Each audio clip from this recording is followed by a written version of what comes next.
بسم اللہ الرحمن الرحیم۔ رسول خدا صلی اللہ علیہ وآلہ وسلم سے پوچھا گیا افضل اعمال کے بارے میں کچھ بتائیے، تو آپ صلی اللہ علیہ وآلہ وسلم نے فرمایا تمام اعمال میں سب سے بہتر عمل ایسی نماز ہے جسے اول وقت میں ادا کیا گیا ہو۔ کیا فرما رہے ہیں؟ تمام اعمال میں سے۔ اور وہیں معاویہ ابن وہب نے امام جعفر صادق علیہ السلام سے پوچھا کہ وہ سب سے افضل عمل کہ جس کے سبب انسان اپنے رب کے قریب ہو سکے کون سا ہے؟ آپ نے فرمایا خدا اور نبی اور امام کی معرفت کے بعد نماز سے افضل عمل نہیں جانتا۔ کیا تم نہیں دیکھتے کہ خدا کے صالح بندے حضرت عیسیٰ علیہ السلام نے فرمایا جب تک میں زندہ رہوں خداوند عالم نے مجھے نماز پڑھنے اور زکوٰۃ دینے کا حکم دیا ہے۔ یہ اہمیت ہے خدا بند عالم کی عبادت یعنی نماز پڑھنے کی، لیکن اول وقت ہمیں نماز پڑھنا چاہیے۔ السلام علیکم ورحمۃ اللہ۔ بسم اللہ الرحمن الرحیم۔ امام جعفر صادق علیہ السلام ارشاد فرماتے ہیں جو شخص کسی واجب کو ترک کرتا ہے یا گناہ کبیرہ کا مرتکب ہوتا ہے تو خدا اس پر رحمت کی نظر نہیں کرتا اور اسے گناہوں سے پاک نہیں کرتا۔ راوی نے حیرت سے پوچھا خدا ایسے شخص پر رحمت کی نظر نہیں ڈالے گا؟ امام علیہ السلام نے فرمایا ہاں، خدا ایسے شخص پر رحمت کی نظر نہیں ڈالے گا۔ راوی نے فرمایا کیوں کر یا مولا؟ امام علیہ السلام نے فرمایا کیونکہ خدا نے ایک بات کا حکم دیا اور شیطان نے بھی اسے ایک بات کا حکم دیا، یعنی جس بات کا خدا نے حکم دیا ہے شیطان نے اس کے ترک کرنے کا حکم دیا، تو اس نے حکم خدا کو ترک کر دیا اور شیطان کا حکم مان لیا، یعنی واجب ترک کیا اور حرام کام بجا لایا۔ بس ایسا شخص شیطان کی اطاعت کرنے کی بنا پر جہنم کے 7ویں طبقے میں جو منافقین کی جگہ ہے شیطان کے ساتھ رہے گا۔ اللہ اکبر۔ خدا ہمیں توفیق دے کہ ہم ہر واجب کو انجام دیں اور ہر حرام سے محفوظ رہیں۔ واقعی خدا اگر کسی کام کو کرنے کا حکم دے رہا ہے تو شیطان یقیناً اس سے روکے گا۔ اب ہم چاہیں تو خدا کے کام کو کر کے خدا کو خوش کریں یا شیطان کے کام کو کر کے شیطان کی صحبت کو اختیار کریں۔ السلام علیکم ورحمۃ اللہ۔ بسم اللہ الرحمن الرحیم۔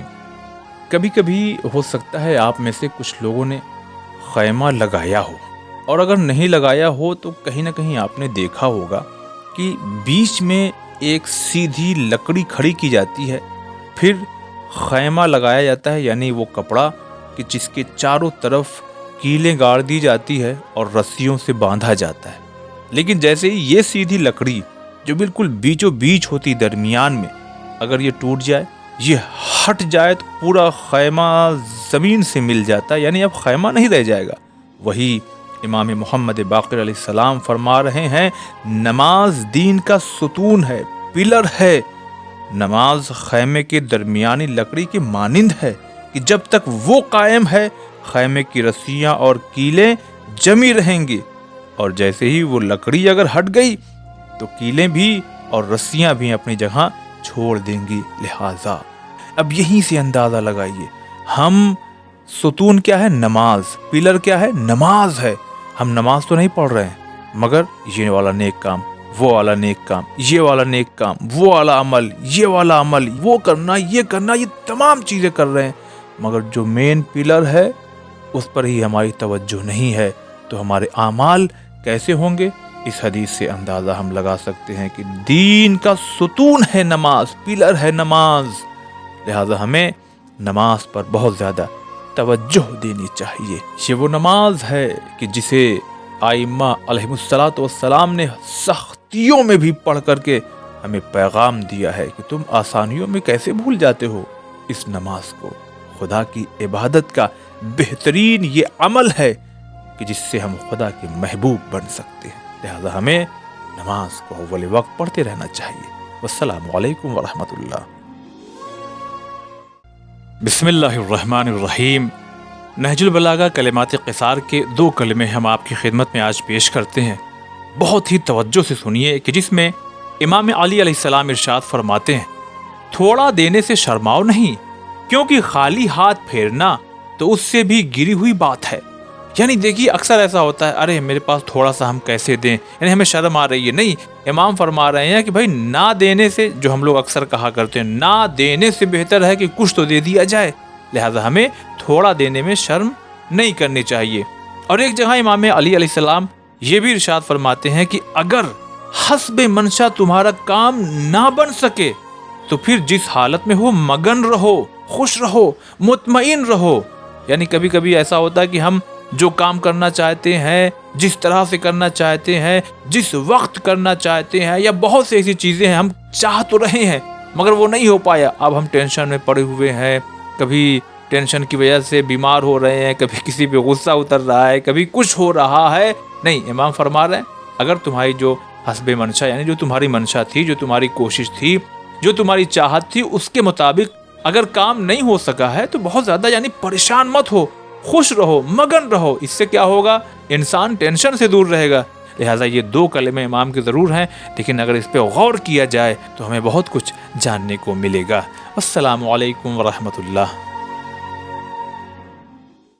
بسم اللہ الرحمن الرحیم۔ امام جعفر صادق علیہ السلام فرماتے ہیں، بہشت کے دروازے پر لکھا ہوا ہے صدقہ دینے کی 10 نیکیاں اور قرض حسنہ کی 18 نیکیاں ہیں۔ آپ نے یہ بھی فرمایا کہ جب بھی کوئی مومن رضائے خدا کے لیے کسی مومن کو قرض دے تو خداوند عالم اس قرض کے واپس مل جانے تک اسے صدقے میں شمار کرتا رہے گا۔ یعنی کوئی انسان کسی کو اگر خدا کی رضا کے لیے قرض دیتا ہے اور وہ معین وقت کہ بھائی ہاں ٹھیک ہے 1 مہینے بعد آپ ہمیں دے دیجیے گا، اور وہ واپس نہیں کر پاتا، اور ادھر سے اگر ڈھیل دی جاتی ہے تو جتنی رقم اس نے قرض حسنہ کے طور پر دی ہوگی اتنی ہی رقم روزانہ اس کے صدقے میں شمار ہوگی۔ یعنی اگر اس نے 10,000 دیا تو 10,000 ڈیلی صدقہ شمار ہوگا، 20,000 دیا تو 20,000 ڈیلی صدقہ شمار ہوگا۔ بہرحال یہ دیکھیے امام فرمایا جنت کے دروازے پر لکھا، اور یہیں سے ایک بات یہ بھی سمجھ میں آ رہی ہے، صدقہ دینے کی بھی نیکیاں ہیں مگر اس سے زیادہ کہیں ہے قرض دینے کی۔ لہٰذا ہم صدقے کے ساتھ ساتھ اگر واقعی کوئی ضرورت مند ہے اور اللہ نے ہمیں نوازا ہے تو ہمیں چاہیے کہ اگر ہم سے کوئی قرضہ بھی مانگے تو ہم اسے دے دیں۔ السلام علیکم ورحمۃ اللہ۔